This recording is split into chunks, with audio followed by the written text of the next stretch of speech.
Hello and welcome, ladies and gentlemen, to a Premier League presentation bringing you guys a game between DD Dota and Virtus.Pro. This has been a little bit belated, but we finally got Socks on in here. He was having some technical issues and now has had them resolved, not requiring the stand-in as we previously had expected them to. So pretty awesome to see them playing at full strength here, starting it off, and this is going to be really, really fun. So yeah, we're going to see the draft come on through for these two teams, primarily Russian in their origins here between the two teams. Actually, three French individuals as far as nationality goes for DD, and two from Russia, previously the members of Empire, Goblak, and Silent. And now we're going to see them going up against Virtus.Pro, who are almost entirely all Russian there. So going on into the draft here, looks like it's going to be an interesting match, starting things off. Thank you guys so much for tuning on in, and yeah, I'm myself, Blaze. Here is Triumph. How's it going?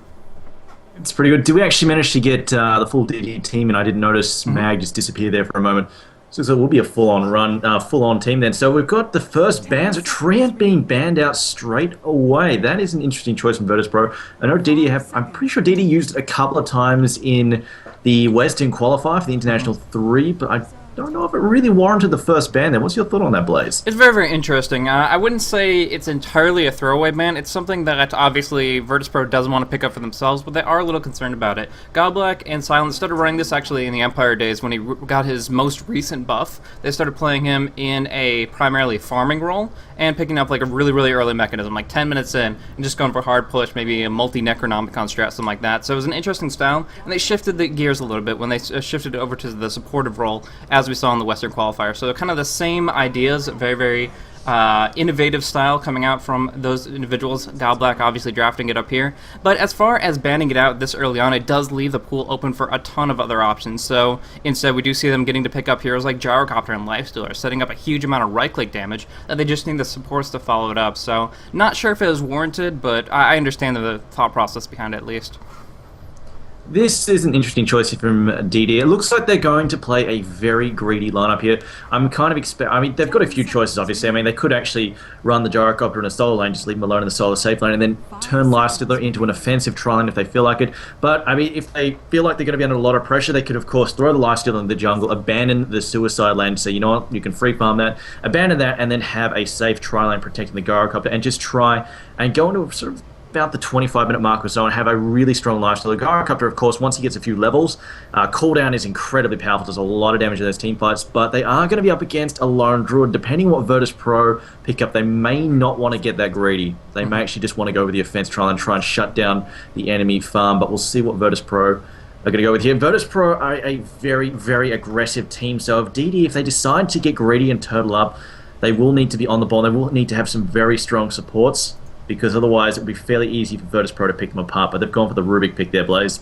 Yeah, and I think it's good for Virtus.Pro to draft up supports in this stage here. They know that cores will be covered up by DD, but the issue here is that if they have the Lifesteal and Gyrocopter, most likely they're going to run, as you kind of mentioned, they're the safe lane Gyro, the tri-lane aggressive Lifestealer. They could run Gyro on the mid, but it just doesn't feel like it's DD's style here. So by picking up these two supports, they secure the consistency of their tri-lane for Virtus.Pro, and that means that the aggressive tri versus defensive tri is going to be much more in their favor. It does mean that they won't get as many great core heroes for themselves, but Illidan has shown that he's very versatile in his pickups there, and TMW as well. So no matter what DD bans out, they will still have some tricks up their sleeve, and most importantly, they will have a really, really good skirmish team fight down on that bottom lane. So Rubik and Leshrac setting each other up with telekinesis into Split Earth, and they have a great amount of follow-up damage after that disable. The question is whether or not they choose to farm the lone druid or just throw him in the off lane 1v1 versus possibly the Gyrocopter.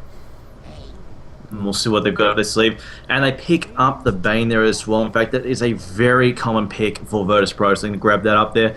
Now, we're going to see what they're going to do with that. I mean, Bane can be used offensively to try and set up ganks in the offensive trial, but at the same time, I mean, he also functions very well in the defensive scenario as well, so we'll see where they go with that. But continuing with the second series of bans here, we do have the Kipper Light being banned out there. I think that's probably a good idea because Virtus.Pro, they're going to get very aggressive. It looks like they're going to go for some early pushing, and you really don't want to be walking headfirst into Illuminates. So I think a very solid ban. They keep that out of the pool straight away. They've also got to ban out the Clockwork as well. It's really good at setting up those initiations and causing a lot of trouble in fights. Of course, the Cogs cover so much ground. They are getting a bit of a nerf in that upcoming patch. Won't be able to move Lifestealer around when he's raged up, but I think it was Bulba was saying that he thinks it's pretty much going to nullify Clockwork's effectiveness in the pool once he's no longer able to disrupt magic immune heroes with his cogs. He thinks that's the only thing that keeps Clockwork viable in the late game. But Alchemist also being banned out here by DD. I think they might have been worried about him in that solo mid role because obviously he's not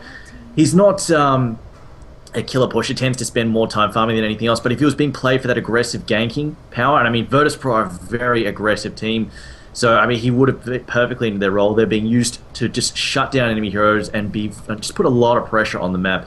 You'd have to be wary every time, like we saw last match with Lowe when he got that Shadow Blade. It was so difficult for Fnatic to get anywhere on the map and do any farming because they had to be worried about that at all times. But Magnus being the last ban there, Blaze, and I think that's a very smart one. They don't want to be walking. Again, you don't want to be trying to push, grouped up, trying to push, and then just get hit by an RP. Yeah, absolutely. So taking out a couple of solo options there. I'm not sure if the Clockwork ban was the best option because they do have first pick, and I think the Clockwork would have been really, really effective against both Bane and Lifestealer. As you mentioned, the Cogs being really great to counter out the Lifestealer, and then, of course, the Bane getting really limited if he can't cast out that Fiend's Grip. So a lot of impact there, but I guess Team W just didn't want to run in the mid in that situation. So opting for a completely different draft here. They just banned up those two solos, as well as the Ezreal that would have been synergizing just far too much with the Bane. So good bans there, and of course DD taking out as many carries in their book as possible. Especially important, I think that key Juggernaut ban, since the Healing Ward would make that Lone Druid push just so darn powerful. But now we do see TA in the mid. If the Gyrocopter actually switches over to mid lane here, I think Gyrocopter would destroy that matchup, but if he is just going to go with his standard safe lane solo and they're not going to be kind of flexible based on that pick, then TA will be able to do pretty well against most heroes that she goes up against in that mid. I mean, TA, she's on the Radiant side, so the Radiant have a bit of an advantage with the Templar Assassin. Even if she's under a ton of pressure, we'll see players like S4, back when he used to run tons and tons of TA. Basically, they're really hard to shut down, even when you're up against something really, really painful to mid against, like the Batrider. Pretty much what you can do on the Radiant side is just go and stack the E. Like, if you're under tons of pressure, you just go to the easy camp, stack that, and use Psyblades to basically drill that down very quickly, as well as the spill damage with the cleave, and the extra damage you get out of that makes it very easy to pick up that extra gold. It's not like a super amount of farm, but it's enough experience and gold to keep her on track and just keep her towards that 6 minute level 6, and then she can get mobile and put pressure on the map. So I think with the position, the side they've got Virtus.Pro, even if they're up, even if Gyrocopter does go mid and completely ruins TA with both the Flak Cannon and Rocket Barrage, I think she would be able to just keep herself on track there. But Lina going to be picked up, and I mean that's looking like an offensive triumph between the Bane, the Lina, and the Lifesteal. They can just set up any kind of gank they want to go with the Open Wounds or the Nightmare, and then have Lina just burst them down. Yeah, if Lina's Light Strike Array comes out early in any skirmish, then it's going to be a really big deal. Nightmare in a Light Strike Array will set it up nicely, and right now Virtus.Pro's setup doesn't have much to go on as far as shutting down the Lifestealer in his aggression very early on. The Telekinesis, okay. Well then, they are certainly flipping the script a little bit on this one. I'm honestly not going to even theorycraft this one out. We'll see exactly what they have in store for us here. But Bristleback, one of my favorite heroes in PUBG, just because you get to run around and screw people over completely. But it's going to be very interesting to see here. We do see some negative armor synergy with the Snot and the Templar Assassin's Meld Strike, which is going to be tremendous against Lifestealer, making sure that he takes a huge amount of physical damage, since he is going to be immune to magic, nullifying a lot of Rubik's potential, and about half of Leshrax's as well. So really, really interesting, really frustrating to play against as a Lifestealer, and I'm really curious as to how they're going to lane this and how it's going to work. Yeah, that's just wow. I mean, this is a fairly tanky. Bristleback is going to be very, very hard to shut down, especially with a Rubik in there as well. I mean, he basically gets that free 20% resistance as well against magic. So Queen of Pain, Alina got a lot of burst magic potential there. Gyrocopter as well. But again, you do mention that negative physical armor. That's pretty painful. Queen of Pain, that's a fairly low armor lineup there. Gyrocopter is the only hero who's going to get a natural agility gain. Lifestealer, Bane, Lina, Queen of Pain, all of them really, really susceptible to a bit of Snot, and the Meld Strikes, they will drop very, very quickly. But I mean, this is still a fair. I mean, this is not as pushy as I thought Virtus.Pro were going to go. They've got the Leshrac there for the Edict, but he's going to be playing a support role, so he's not going to be able to get that aggressive. With Lone Druid's there, obviously, but Lone Druid is Lone Druid. Probably spend more time. I think they're going to spend more time just having him off in that side lane there, just farming him up. And this Bristleback, well, don't know. Were they expecting the offense to try and say, you know what? Let's pick a hero who's almost like who's really, really frustrating to try and shut down. Because you try and jump on him, he turns around and starts spraying you with quills. So maybe that's their plan there. Yeah, exactly. Just really nullify the potential of the aggressive tri-lane that could be extremely powerful. And of course, he does dish out a ton of physical damage. He's going to be on the farming mindset here. Illidan going to pick him up and play him as a number 1. Just one little clarity to make sure he has plenty of spines to spam. But otherwise, Quill Spray is going to be the skill that he picks up to start things off, and a Stout Shield, of course, for some high durability. But it looks like it's going to be, in turn, a defensive tri-lane. I don't know. Sucking Mount is heading that direction, at least to play some wards, if nothing else. Yeah, we do see Bane following suit, so this will be pretty interesting, but it looks like they don't want Lifestealer to be a part of this at all. He is going ahead and picking up Stout Shield and the Quelling Blade and moving up towards that top lane there, so he is going to be just farm away, and meanwhile Funzy's going to be on the mid, which is great versus TA. I was mentioning that before, but the Rocket Barrage will set it up so they have tons of damage, but that does seem to me that means they're tri-laning the Queen of Pain, which will really limit her experience per minute unless they end up moving Bane and Lina back up top, which I think would probably be the better option, but we'll have to see. I mean, back in the day, Queen of Pain did get used every now as just a suicide laner, just because obviously she's got the blink. But I mean, low level blink, she really fell off. Same with Mirana, she used to get used occasionally as that suicide laner, but that was a long time ago before we had better suiciders. And the biggest limiting factor, of course, is her low level blink's long cooldown plus a relatively short range, only 700 units. It's not fantastic.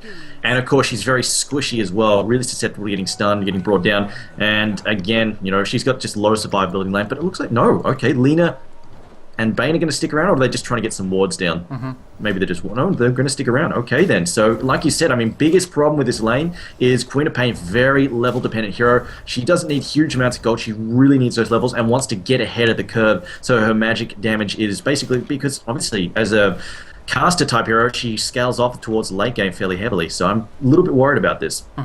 Up on the top lane, despite picking up a haste rune, KSI actually was already forced to use a salve here, just kind of dueled it out with the lone druid without putting the bear in melee range. Obviously, he didn't want the lifestealer to feast on the bear, but it's just interesting how KSI continued to take unfavorable right click after unfavorable right click, getting blocked multiple times over, and that just kind of screwed him up a little bit for the early game. But as a whole, he should be pretty good on that once he hits level 5 to control the lane pretty well, but the feast is still going to be frustrating. The lifesteal will be able to sustain with high HP values, so right now I think that lifesteal will have a bit of an edge early on in the top lane. The mid lane will probably go to Funzy as well, so DD Dota looking strong in those respects, but this Bristleback, a wild card here, and we're going to have to see how it pays on off.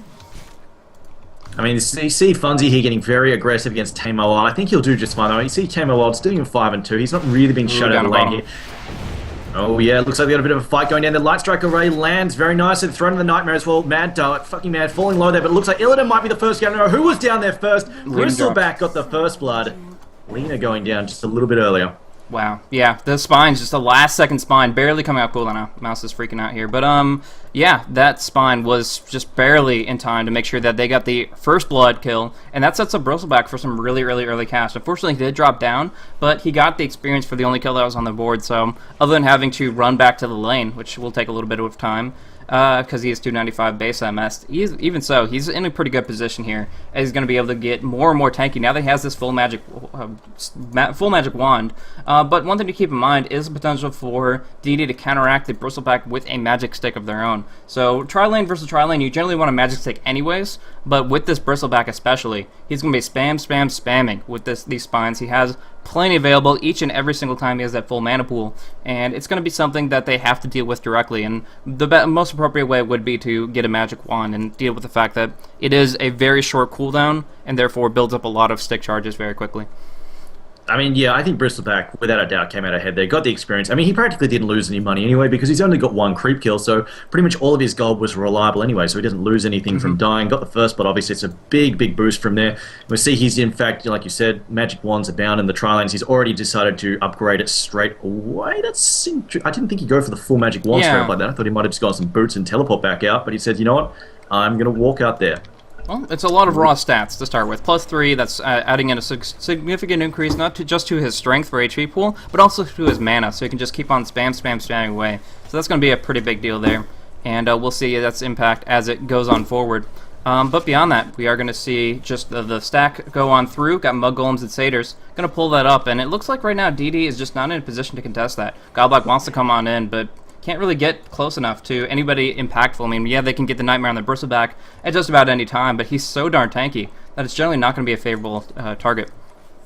And this is what I mean about Templar Assassin being hard to shut down in the lane. I mean, pretty much any hero, they start bottle whoring, as the Templar Assassin doing right now. She's ahead on the creep kill. She's 14-2, top of the board. 11-2 for, obviously, Funzy as well. And even though, like, obviously he's not losing lane, at the same time, it's very difficult to force Templar Assassin out of the lane. So she's not getting aggressive. She's just focusing on getting that farm down and saying, you know what, let me get my early phase. She's the lift on the bottom lane. Godlike gets in trouble. Only gets dropped on the spot, though. Chain stun, though, and he is in some trouble, and I think he's going to go down purely to the spines here. No wand on the Bane either. He is going to get dropped very easily. And in fact, Bristle's still going.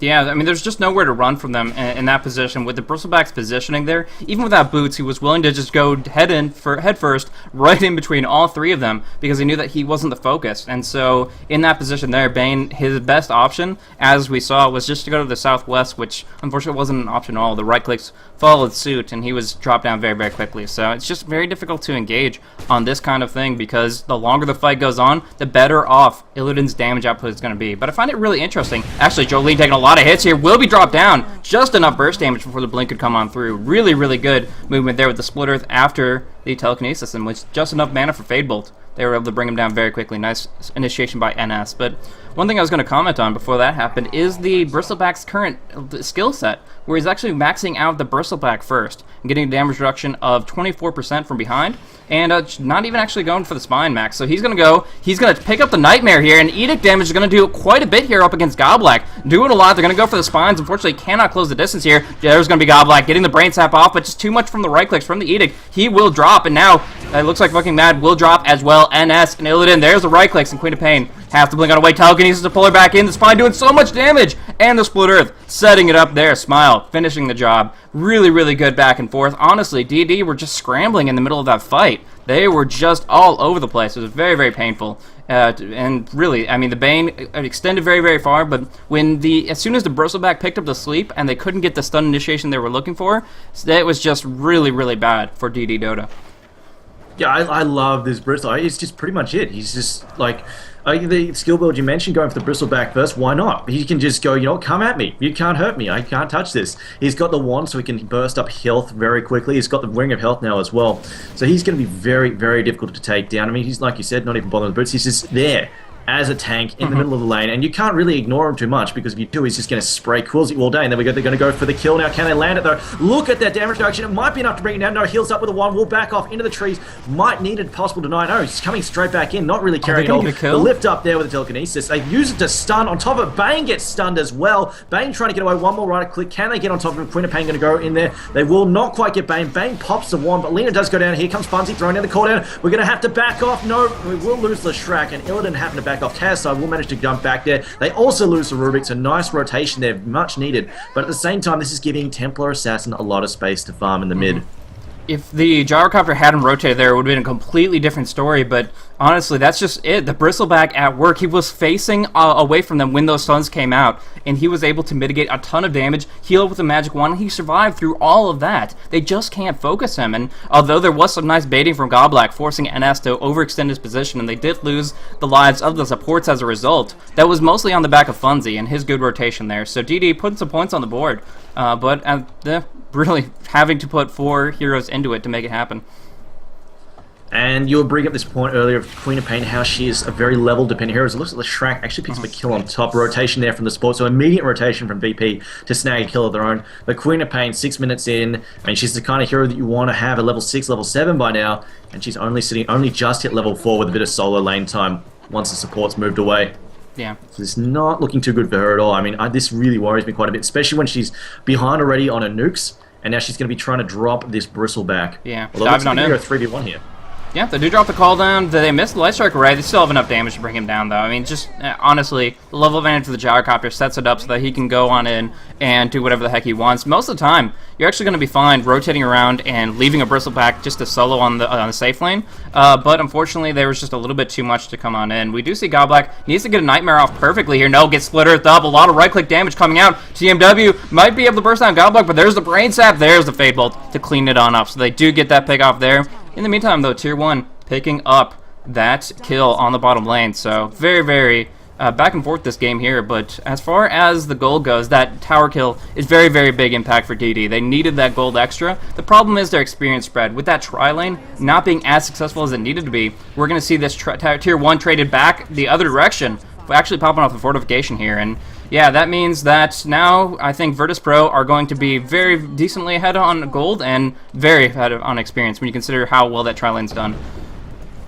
Lina gets picked up and dumped on the ground there. Easy kill for Virtus.Pro, snagging yet another one. Very aggressive team here. And I know some people might be asking, why was Bristleback left to die? The supports, and I think even Templar Assassin didn't have one, but the supports for VP, they had teleports ready. They could have gone bottom. But the thing is, I think they made the right choice leaving Bristleback to go down, because if they tried to port in, not only would they come one by one, but they would have ported straight into that cooldown, and they would have snagged 2, maybe 3 kills instead of 1. So I think they made the right call there not to come to assist him.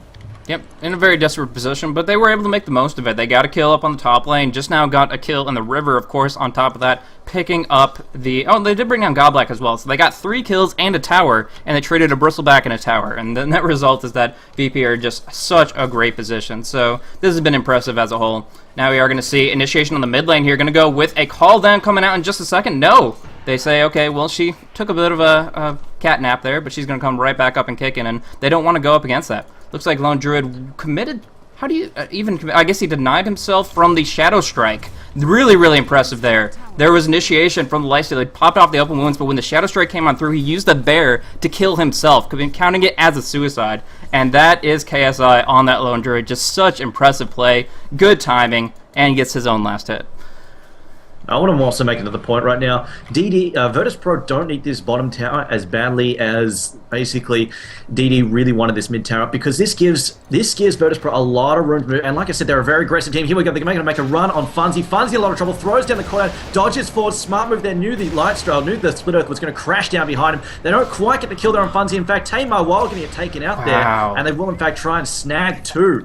Backfire hardly. Good rotation there from DD, getting the counter kills in there. This is what I mean. This mid tower not being here, this allows Virtus.Pro to get a lot more aggressive. And even though this backfired on them, obviously, it's the kind of thing that they want. They want to lose that mid, get rid of that mid tower so they have room to set up these fights, set up these ganks.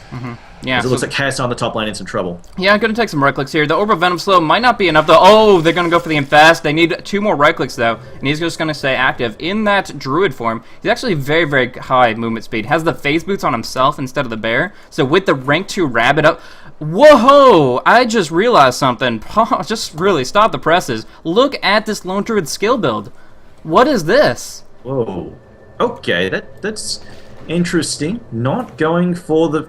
Basically not going for... I mean, you can make a case for not getting level 4 bear, if you just... But not going for the Entangling Roots. That is an interesting choice. I think he's just gone for basically... He wants the extra damage. He doesn't want to have the bear 1v1 versus the Lifestealer. He knows he's just going to have max feast, and he's going to chew on through it and get plenty of HP. So what he's doing is playing almost a no bear build. He's going and just doing lots of right-click damage to the Lifestealer. He's surviving, staying mobile. He can't die to the Lifestealer 1v1.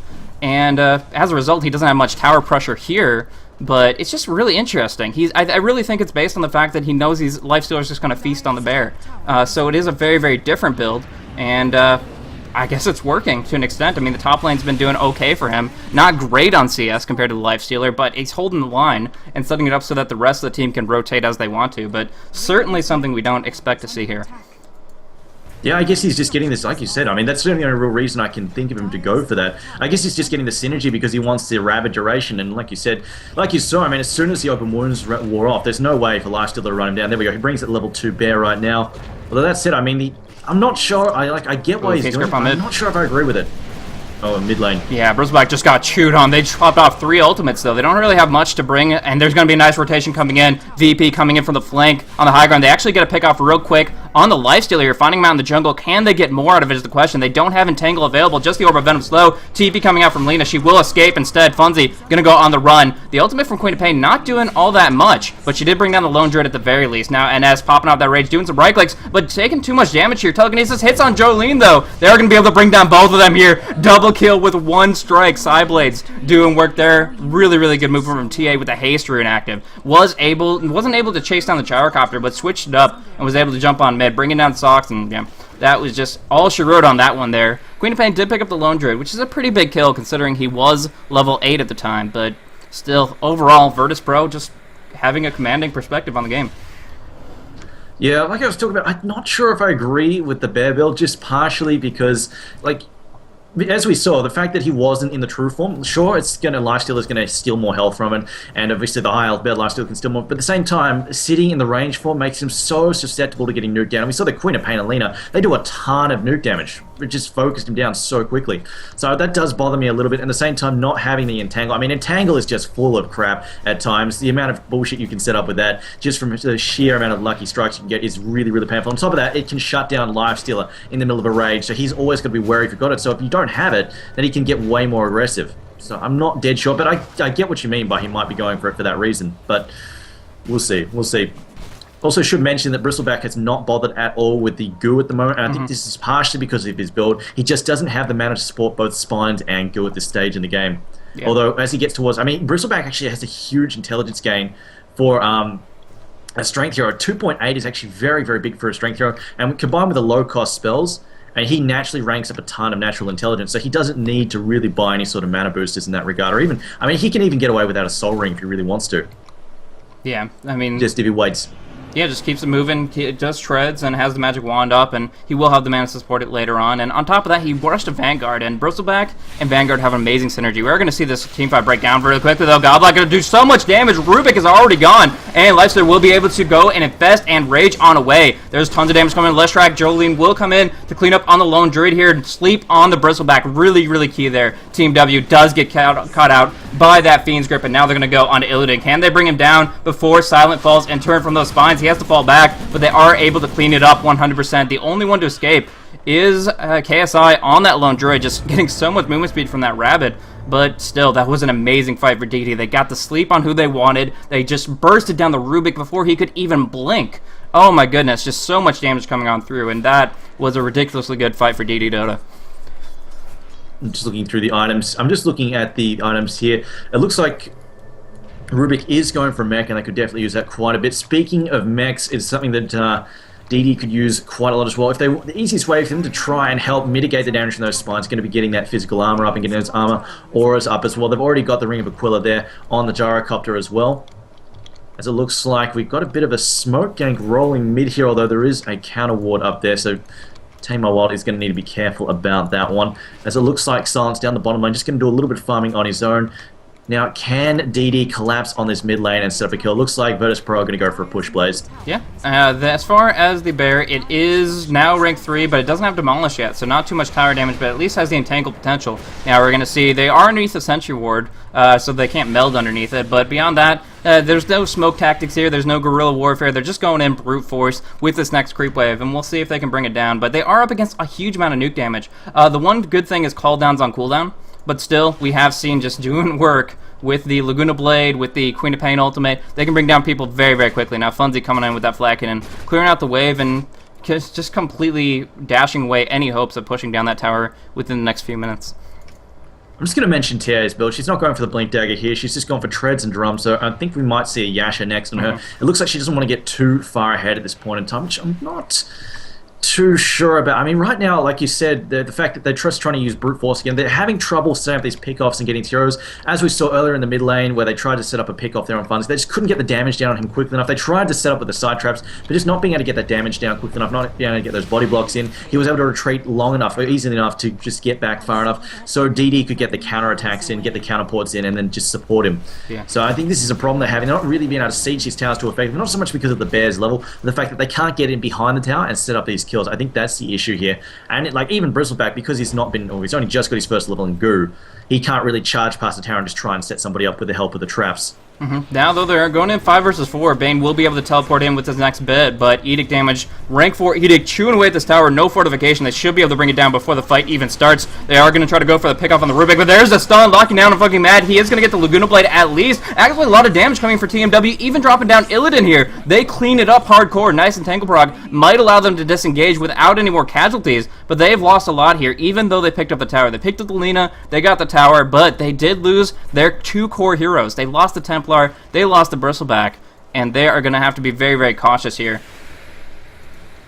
And here's the thing. I mean, they're still ahead on gold at the moment. The Radiant are still creeping ahead on gold. But the bigger issue, I think, for them right now is that these fights, they're losing their experience lead. In fact, it's dropped dramatically. They had a 3k lead at the 12-minute mark. It's dropped in the negatives now. In fact, DD are ahead by a little bit. And each time they go into these engagements, even though they're coming out ahead on money, I think it's the experience that's going to cause trouble. Just because Lena's getting levels, Bane's getting levels, Queen of Pain is getting levels, and that's what's going to be painful for them. The fact that Queen of Pain now, she's much better looking off. She was, of course, struggling earlier on, and just check the experience per minute at the moment.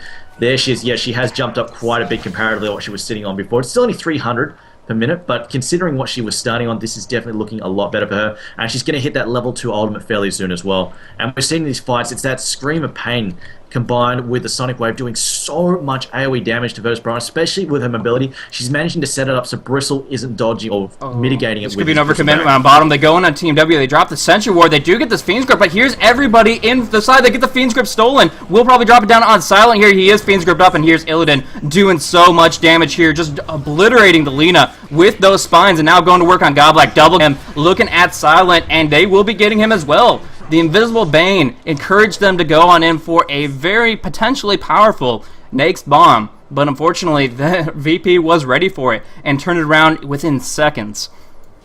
So that's what I mean there. The bear tangle just completely screwing Lifestealer off, catching him out and shutting him down. I mean, this is the thing. I mean, if you don't have that level 3 bear, you've always got to worry about it. As we see a cooldown come down from Gyrocopter, they're just going to drop that one down preemptively and do a fair bit of damage, but it's not going to stop them from taking this tier 1 tower.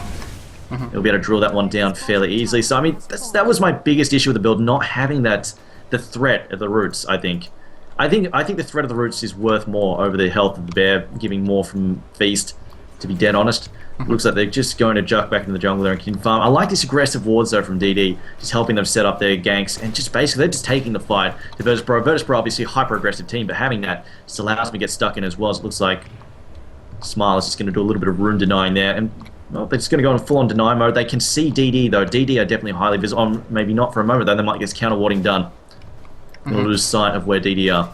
Yeah, but all of this movement right here is just a buffer for DD. They're trying to make sure Gyrocopter is securely farming up these Ancients. He was able to get at least a triple stack out here, and the rich get richer. He was already in a great position as far as gold goes. He was on top of the net worth, and now he is moving in towards his next big item. Curious to see if he'll pick up the Black King bar, or if he'll say, okay, I'm up against a Lone Druid, a Bristleback, and say, I don't even care. I have to deal with the physical damage, and therefore maybe pick up a Dominator, which will provide a little bit of armor, a little bit of damage, and of course the lifesteals to sustain. So we actually see a Demon Edge come out. And that might be signifying just a lot of hard right-click damage, Monkey King Bar style, just doing a lot of AoE damage with the Flat Cannon. I think that'll be appropriate. I'm just not sure if he'll be able to survive if they can get the initiation off they're looking for. Because, yeah, Rubik is picking up a mechanism himself, still has that Fiend's Grip stolen. Might want to try to use it on him pretty soon. I mean, I think Funzy's build is just fine right now. The fact he's just going for raw damage, this helps offset basically the high health of both the Lone Druid, and it looks like you're going to have a gank up on top for a second. Jolene getting caught out by that Fiend's Grip. Yes, you called it. It looks like they're just going to put it to work there. Easy killing Queen of Pain. But the deal being, the fact that it allows them to chew through these high health and high defense heroes very, very easily. And on top of that, like I was mentioning earlier, right now Virtus.Pro have difficulty setting up these fights. Sure, they might be able to throw down a couple of long-range slows, but DD can counter. They can throw in their own disables and buy time for Funzy to back up there and get out of trouble. So I like the fact that he's just going for this straight damage instead, because he doesn't have to worry about, say, like a Blink Magnus jumping him, or Blink Magnus, or say if Rubik took the solo mid, having to worry about that Blink just jumping in there, setting him up with the telekinesis, or even the Blink Templar Assassin just jumping in and bursting a ton of damage into him. He does not need to worry about that. So he can hang back and just use the full range of Flat Cannon to effect, I think, quite safely. So we're going to see a Basher come out for the Lone Druid pretty soon, but Lifestealer are already finishing up that armlet there. He's going to be able to survive and just dish out a lot of damage very, very rapidly. So going to have to see a little bit of luck coming out for KSI. Doesn't have any attack speed items at all in the Spirit Bear, so that means the Bash procs as well as the Entangles, they'll certainly come out, but maybe not at the time that he needs them to. And so that will mean that there will be a lot of damage coming in from Funzy and from Silent as well. And that's really going to be more on the shoulders of Illidan as well as Tame My Wild to try to deal with that directly. We do see TMW almost finishing up that BKB, and that's really, really important. Up against Queen of Pain, up against Alina. Yes, the Refraction helps against some of that, but if DD is well coordinated, they're not going to be Lagunaing a Refraction. They're going to wait until it's expired and then just completely lay into this TA, and from there, Glass Cannon, 100%, and so the BKB is going to try to deal with that disadvantage right now. I'm just going to mention that. Virtus.Pro have managed to get way back on top of their experienced lead. Once again, it's managed to turn it right around. They're 4K in the green. Once again, there we go. That basher has been completed by Lone Jordan. Now, Lifesteal, I mean, like you said, he doesn't have a huge amount of attack speed, but it's just going to take one root to come out, or one bash to come out at the wrong moment, and Silent's going to be in so much trouble. So I do like the fact he's gone for that straight away. It's really going to help mess with the Lifesteal up quite a bit. And even if they can just get on the gyrocopter as well, I mean, they can land a good stun with the bear. It might be what they need to get him out of position and just drag him back with the telekinesis as well. But here we go, Infest on the Queen of Pain. This might be why they picked her specifically, because of course Lifestealer benefits massively from high mobility heroes. The Queen of Pain can get him into the fight straight away and basically allow him to target the heroes he needs to shut down. Here we go, the gank on the bottom lane. Templar Assassin finds himself a Black King Bar, but they're just going to try and pick off some of the supports. An easy kill there on Leshrac, gets brought down very, very quickly. Into Nightmare, though, gets thrown down, then transferred around. Queen of Pain blinking back out. Funzy, they're retreating. Lone Draw looking to get a bash down. Light Strike away, going to catch out the Bristleback as well as the bear. And there we go, Fiend's Grip thrown down on Tame My Wild. Laguna Blade as well. You mentioned it, Blaze. And there it is. They managed to get rid of all the refraction charges and then make him eat a Laguna to the place. But there's that root being dropped down on top of the Lifesteal. Lifesteal gets broken as well. And there is a triple kill for Funzy on top of 4 heroes down for Virtus.Pro. That is not looking good at all for them right now. That might going to make it 5. There's the stuns getting thrown on KSI as well. Holder kill for Funzy in the end. Really, really good movement there. He had some pressure coming in. There was attempts for things like Entangles and Bashes coming in from the bear, but the big thing was the patience from DD. Godblack dropping down this Sentry Ward in this placement here, ready for whenever the Templar Assassin would come on in, and indeed she did. She had the Black King Bar. She just picked it up from the courier. That's why she was a little bit late to the engagement, but unfortunately didn't get the chance to use it. Still off cooldown. She jumped on in, and immediately coming on through, they were ready for it. The Fiend's Grip came on out. That was absolutely what it was about there. Godblack just completely singling out the Templar Assassin because she's the single target right click dealer. She's the one that can threaten the gyrocopter. Instead, he can just focus on damage. He can build stuff like Yasha, Monkey King Bar, and he'll be able to sustain, especially when he gets lifesteal, through these spines without having to worry about them until very, very later in the game. So right now, Templar Assassin, their main threat, they knew it, they focused it down, and they really just took that fight away 100%. In part, this has to do with the fact that the bear isn't much more than a disabling individual right now. The Rabbit and the Basher and Tangles, that's really all they've got. So from there, the spell steal from Rubik, obviously not very, very effective, and along with that, they're forcing engagements before Rubik finishes mechanism. So all these things lead to DD Dota just completely running rampant through that engagement, and I gotta say, perfect focus, perfect timing allowed them to take that fight completely in their own hands. Man, these disables are really shutting down Virtus.Pro at the moment. And I do like the point you point out, Dark. He really doesn't need to worry about the Bristleback at this point in time. He's got 16 armor. He's pretty much mitigated. He's cutting down the damage from Bristleback in half completely. So he's really not too worried about that at all. Unless they can get in there with the meld and hit him hard with that or manage to stack several levels of goo, he's not really going to worry too much about the spines at all. So he's going to be just fine against that. But there we go. We're ready to roll once again. I'm just looking at the experience gain now. It is swung back heavily in the favor of that. Just that one fight, team down, 5k lead, almost entirely nullified. Is really going to do wonders there for the Queen of Pain as well. She's got the level 2 ult now, as well as she's almost got a BKB as well. Going to pick up an easy Rosh from this one. And now Virtus.Pro starting to slide indeed. I mean, they've got a couple of towers advantage, but it's really not going to matter too much. And oh, Bristleback caught out, Blaze. Call down comes down. Going to do massive amounts of damage there. Smile not going to be able to get away. Pops the BKB, but it's not going to help him at all. He's just going to get drilled down very quickly now. We're going to have Bristleback mitigating a lot of damage. Turns his back. It's not going to be enough. The bear going to proc and entangle there, but it is going to give him a free 100 gold, I think, as well. Another really, really great fight. Bane getting the perfect Nightmare off on Bristleback while he's away from his allies. Yes, he wants to be on the front line. He wants to be their main focus, but they're like, okay, well, all we have to do, you've built Tank, you've built Vanguard and Plate Mail. All we have to do is ignore you. They get the Nightmare off on him for long duration, and they get the call down on everybody else. So they completely obliterate the Leshrac, who just really needs to survive as long as possible, but up against a Monkey King Bar Gyro, you don't have very, very much time to do that. So they got the focus, they got the disable they wanted to, and then they just brought down everybody else. So half-hearted commitment from Virtus.Pro, and it cost them. Now losing Roshan. I honestly think I honestly think it was probably more of an accident than anything, like a lucky break there for DD more than anything else, because I really doubt Virtus.Pro thought there was a Roshan going on, because there's no, like, if you, 20 to 25-minute Roshan going on, you'd have to assume they've probably got all 5 heroes there. There's no way you're going to come at them with 3 heroes out of your 5 lineup. Tamar was up top farming. I believe Bear was busy sitting around towards the mid. He wasn't really trying to commit there towards the Roshan, just happened to be nearby. So I don't think that they were going to go for, like, trying to stop a Roshan. They were more just being Virtus.Pro, looking for a potential pick-off, maybe looking for the enemy ancient, seeing if there was a stack there. Maybe they try and pick off the gyrocopter, trying to farm it. Yep. Either way, though, caught out of position. Obviously, great timing for DD. A little bit of luck involved, but they have been shutting them down hardcore. And this big thing, I've mentioned it a few times over, but it continues to be an issue. NS had a great start, and now he's fallen short. Like, he, as a support, is at 3,700, which is what you would expect, but he almost had an amazingly timed mechanism, which is great for Bristleback, providing another extra spine proc from the 250 heal, and of course, setting up so Templar Assassin can live through all this nuke damage. But instead, NS dies, and he's still 500 away. Now initiating, they're going to go on the lifestealer, doing some negative armor here, but he's just going to rage on out of that. Spellsteal and the rage, not really going to do too much for them here. And the great thing about DD is their ultimates are short enough cooldown that they can fight at 100% full strength every single engagement. The Fiend's Grip Laguna, the Gyrocopter's Calldown, all these things are just such a short cooldown, and so they commit them early in the fights, and they have them up and ready to go for the next one. Yeah, I mean, in comparison, Virtus.Pro really don't have any of those huge powerhouse burst damage ultimates or disables even. I mean, obviously, Rubik, if he could steal one, but that's questionable as whether I can get it. In fact, he's got Rage at the moment right now, which means it's nice, but he's more looking for that big Sonic Wave, or even Fiend's Grip or Laguna Blade, so we'll see if he can get his hands on that. But a smoke up here, Virtus.Pro forming a Pain Train, see if they can try and catch somebody out. Unlikely, though, at the moment. And is that a gem? Yes, it is. Bane has picked up a gem. Bait. This is fantastic. They're trying to bait with TMW here, and if they go on in, the Fiend's Grip, they can interrupt this nicely.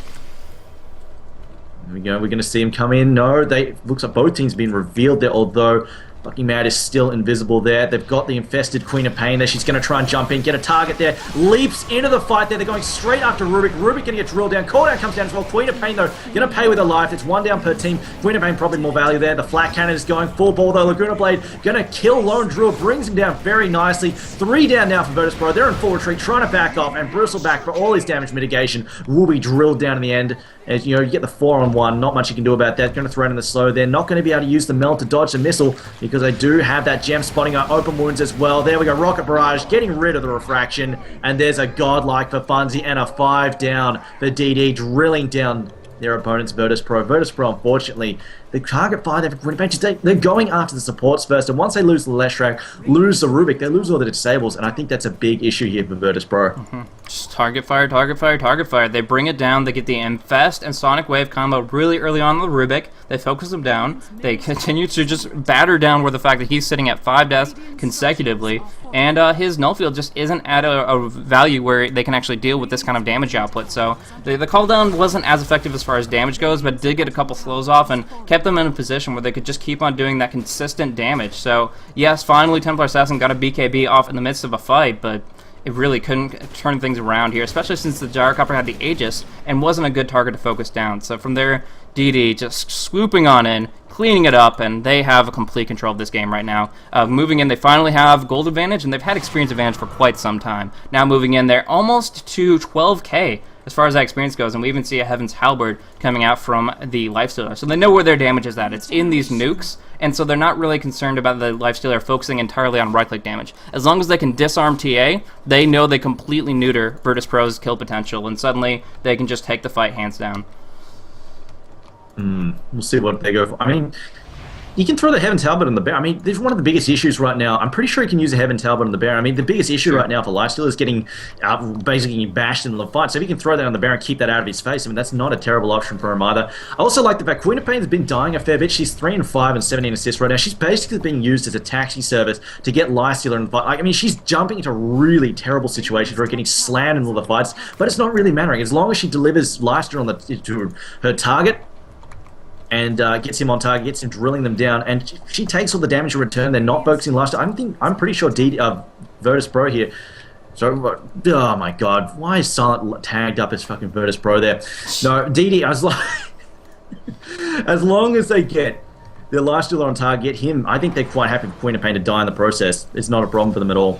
Yeah. So we saw in the last fight, Queen of Pain, she died almost instantaneously. Even with the BKB up, she got destroyed in a matter of seconds. But it wasn't a problem because Lifestealer did so much damage.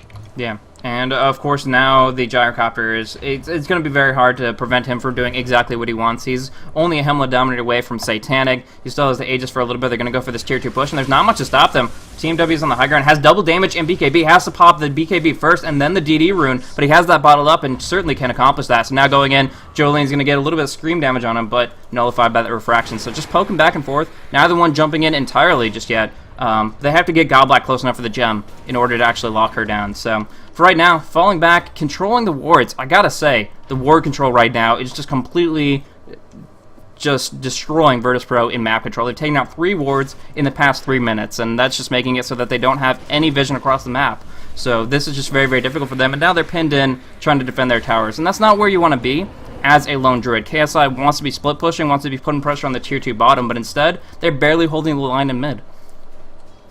And so we see the Satanic being picked up by Jaro. So, I mean, they don't even really need to worry too much about basically protecting him. And the thing is, of course, they're not so much worrying about protecting him, but it's the fact that they're going to just deliver the lifesteal in the middle of the fight. Although he just walks in and destroys Smile. Smile getting ripped apart. Their Sonic Wave comes in from Queen of Pain as well, drilling poor old Virtus.Pro here. They're not really severing too well, though. They actually know we've lost Gyrocop. They brought him down very quickly. I'm surprised he managed to walk in like that and gets destroyed, but it looks like they're also going to lose Lifesteal as well. I think they just caught Jaro out of position. I'm not sure what happened to him. Yeah, they went 4 people on top of him with a double damage rune on the TA. They obliterated him with that melt. He doesn't have a BKB. He's not been building defensive until he picked up that Satanic and didn't even get a chance to do it with a single stun being enough to lock him down there. So, my goodness, that was great focus from them, and very fortuitous that the Aegis had only just expired a little bit before, maybe 20 seconds before that engagement. Not sure if the Gyrocopter had noticed that or not. Kind of felt very confident just based on having the Satanic, but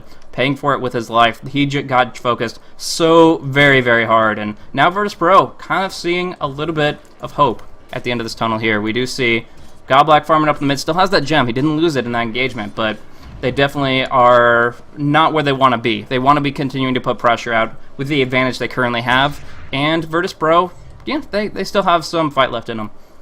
I'm surprised he got that deep in the fight. I'm just not. I was looking down towards the south in the fight, so I didn't see exactly how Jaro got caught out, but I'm quite surprised that Virtus.Pro actually managed to get on top of him there, just because they really don't have great mobility. Might have been Leshrac. I mean, Leshrac has just been man out. He pops the BKB and then charges head first, and he might have managed to get a split earth in there. But it looks like they might be looking for a gank. Oh no, it's Bristleback. He's not going to be able to kill Funzy that easily. In fact, he probably doesn't want to go anywhere near Funzy, considering the amount of damage that he can dish out. That said, Bristle is getting very, very tanky at this point in time. Has picked up. In fact, he's had this plate mail for a little while now. But it looks like, yeah, we go. Reinforcements are right. They might be able to pick off Funzy, although Funzy, Spidey senses tingling. They're going to back off there, make sure he doesn't get caught out.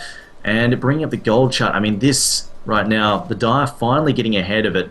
They're sitting on about 2.5k as Bane picks up a blink. This is what I mean. Virtus.Pro, they just don't have this mobility that DD have. And DD pretty much can set up these fights. And as long as they don't make a mistake in terms of positioning, I think they can pretty much pick off exactly who they need to.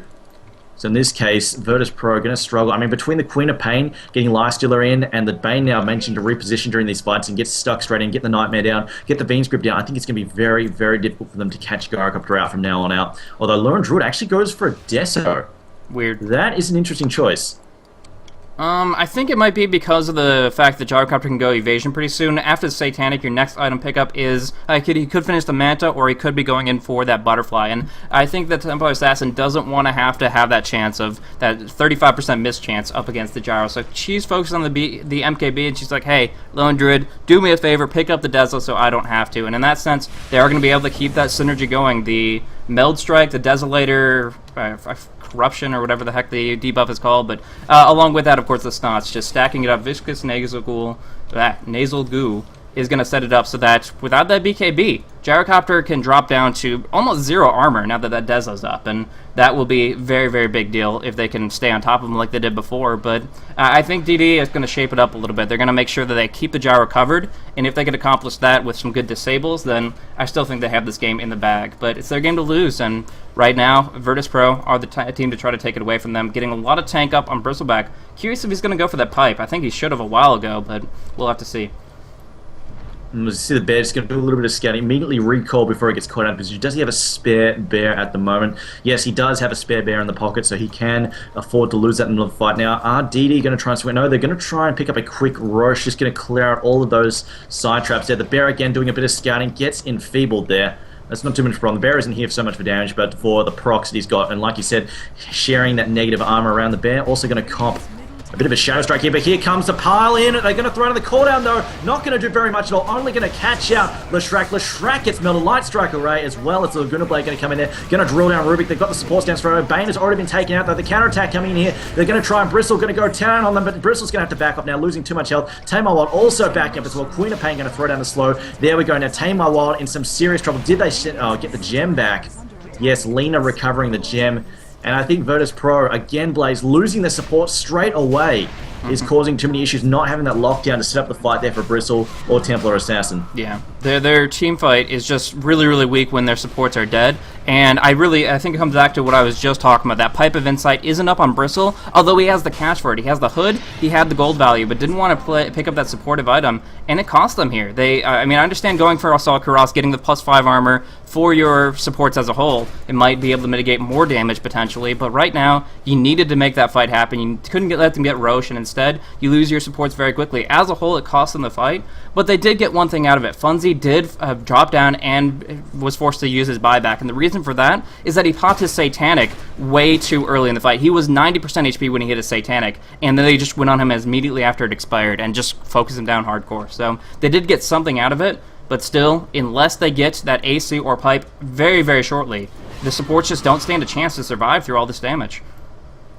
I mean, I'm not dead sure it was actually the magic damage doing it, because Leshrac actually he had his BKB active. He dodged all the magic damage. Cooldown did nothing to him. It was obviously the Rubik got picked off pretty quickly, but Leshrac was still in there. What got him, I think, was just Flat Cannon. And there's no real way for him to dodge that. I think Flat Cannon just destroyed him before he could do much there. In fact, if the combat logs actually worked, I might be able to tell what did it. But yeah, I'm pretty sure it was flak damage, just physical damage destroyed him. Obviously, Rubik is still susceptible. He does have the mech up though. So I can almost agree with Bristleback just going straight for AC rather than the pipe, just because we have got the BKB rush there on Lesh. If Lesh didn't have that, then yeah, I'd be all about just somebody needs to get that damn pipe. But between the Null Field, which is being ranked up now, and the fact that Lesh is already magic immune, I think they should be fine on that. Although it looks like we might have a catcher here, Blaze, on the top lane. Yeah, going in. They get the telekinesis off on the Bane, so he won't be able to get this Fiend's Grip off just yet. Might have to opt for it on the Bristleback. They get the Nightmare off, they get the homing missile. Here's Templar Assassin front line. A lot of damage coming in, and Bristleback just turning around, doing the spines non-stop. Gyrocopter getting locked down. The Aegis will come back up in a few moments, but his Flat Cannon is on cooldown. Everything's on cooldown. They're going to destroy him right here, but they do get the ultimate off from Bane. Nice Light Circle Ray from fucking Mad, and they will be able to bring down Bristleback. No! Turnaround, stolen Fiend's Grip, dropping down the lifesteal. The Bristle falls though, and in turn Rubik now just in the chase mode. DD will be able to just run them down. There are actually a lot of damage coming from Sox, but he blinks away before TMW finishes him off. Now looking for one more stun, one more lockdown. Where's that Nightmare to try to keep him in place? There it is, and finally they will pick up the kill on TMW, completely destroying the team fight. But they did lose the Aegis. That was very, very good turnaround from Gyrocopter, but it's just too little too late. They're at such an item disadvantage. And now DD can just force in towards that top racks. They don't have the Aegis, but they have the Satanic. And now we even see a Scythe of Ice coming out for the Queen of Pain. So in a great position to finish this off here. And now we see the buyback from the Templar Assassin. Last-ditch effort to try to keep this active. And I'm just not sure if it's going to be enough here.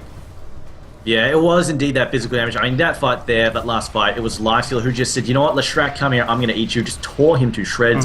And unfortunately, just lacking that armor there to keep him alive. And obviously, Lifesteal are doing a ton of damage at the moment. Really hitting way too hard for Lesh to deal with.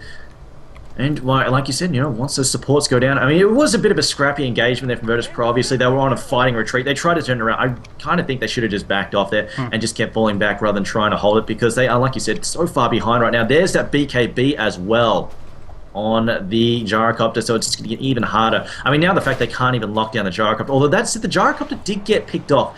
I mean, they got lucky there. The Roots procced at the right moment, and Gyrocopter copped a bash as well, and that allowed them to pick up the 8s. I think they just got a little bit too cocky after that, and they decided to press forward, not really thinking that when Gyro came up, it was the amount of damage they were going to take after that. And of course, once they had to focus on Gyro a second time, it just gave so much room for Lifestealer to just run rampant through their lines. The last hope that I felt the Virtus.Pro had was picking up this Assault Cuirass and getting enough armor to deal with all that AoE and a little bit of single target as well from the Lifestealer. But now that he just now picked up his AC before the Bristleback was able to, that completely cancels it out. They get armor on Bristleback, but he was already pretty tanky himself, so they're not helping out the supports one little bit. And that's very, very unfortunate. I mean, we've kind of been back and forth about the pipe and the AC. Obviously, with the Leshrac having this BKB up, the pipe would only help out 3 individuals, but the problem is Rubik dying so quickly, and the Lone Druid in turn, like he pops off his ultimate, generally that means that he has a lot of tank, but KSI, whether it's the fact that he just doesn't have farm on the bear, or it's the fact that he just doesn't have that much levels on himself. I mean, level 18 is not bad, but when you're up against 20, 21, and 22, your Lone Druid needs to be higher up. Either way, right now, it just seems like they just take too much damage, and they don't really have anything to deal with it, even after they bring down the gyro.